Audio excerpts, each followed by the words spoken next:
जी आखा। अस्सलाम वालेकुम। जी बिस्मिल्लाह वालेकुम अस्सलाम। ਤੁਹਾਡੀ ਆਵਾਜ਼ ਬਹੁਤ ਥੱਲੇ ਚਲੀ ਗਈ ਹੈ, ਤੁਸੀਂ ਹੈਂਡ ਫ੍ਰੀ ਲਾਈਏ। जी सर, यूसुफ पंजाबी साहब। हैंड फ्री लाइए तुसी। नहीं सर, मैं हैंड तो बगैर। हाँ बस जरा उच्ची बोलो फिर प्लीज। जी सर आवाज आ रही? जी आ रही है। अपना नाम दसो पहले। मेरा नाम सर मोहम्मद अब्बास। मोहम्मद अब्बास साहब कितों गल कर रहे हैं? मैं सर कसूर शहर तो गल कर रहा हूँ। जी अब्बास भाई की कहोगे तुसी अज दे मौजू बारे?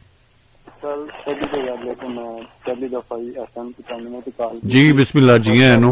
बहुत मशहूर हूँ और बहुत शुक्रिया अदा करना। जी बिस्मिल्लाह खैर होवे तुहाडी, जीउंदे रहो।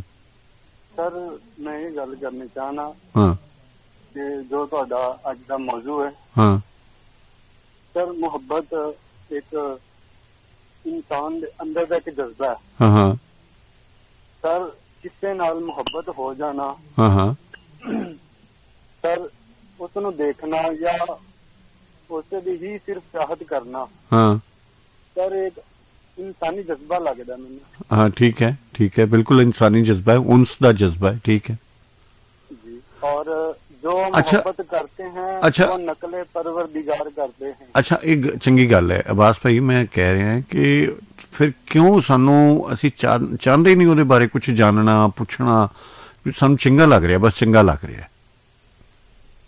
सर तो इसलिए कि मैनू सिर्फ अच्छा लगता है हाँ कि अगर मैं उनके बारे कुछ सुनागा हाँ तो मेरे दिल में नफरत पैदा हो जाएगी। नहीं अगर मैं बिला वजह ही उनके बारे सोची जावांगा ते सर मैनू खुद नू अच्छा नहीं लगेगा, क्योंकि ये इंसानी फितरत, इंसान जो अच्छा लगता है इंसान ਉਹੀ ही कुछ करता हाँ है। मतलब ਅਸੀਂ ਸੁਣਨਾ ਹੀ ਨਹੀਂ ਚਾਹ ਰਹੇ ਹੁੰਦੇ ਨਾ ਉਹਦੇ ਬਾਰੇ, ਸੋਚਣਾ ਜਾਂ ਪੁੱਛਣਾ ਜਾਂ ਇਨਵੈਸਟੀਗੇਸ਼ਨ ਕਰਨਾ ਤੇ ਬਹੁਤ ਦੂਰ ਦੀ ਗੱਲ ਹੈ, ਕਿਉਂਕਿ ਸਾਨੂੰ ਚੰਗਾ ਲੱਗਦਾ ਹੈ, ਕਿਉਂਕਿ ਮੈਨੂੰ ਪਿਆਰਾ ਲੱਗਣਾ ਹੈ, ਵੇ ਮੈਨੂੰ ਪਿਆਰਾ ਲੱਗਣਾ ਹੈ।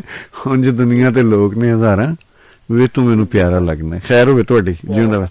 ਬਹੁਤ ਮਿਹਰਬਾਨੀ, शुक्रिया जी। सर जी एक मिनट जी जी जी सर, मैं पहली दफा कॉल की और मैनू कई महीने हो गए ਤੁਹਾਡਾ प्रोग्राम सुन जी जी ਤੁਹਾਡੇ ਨਾਲ बड़ी मुहब्बत है। ठीक है ਤੁਹਾਡੀਆਂ ਗੱਲਾਂ ਨਾਲ ਮੁਹੱਬਤ ਹੈ। जी खैर होवे।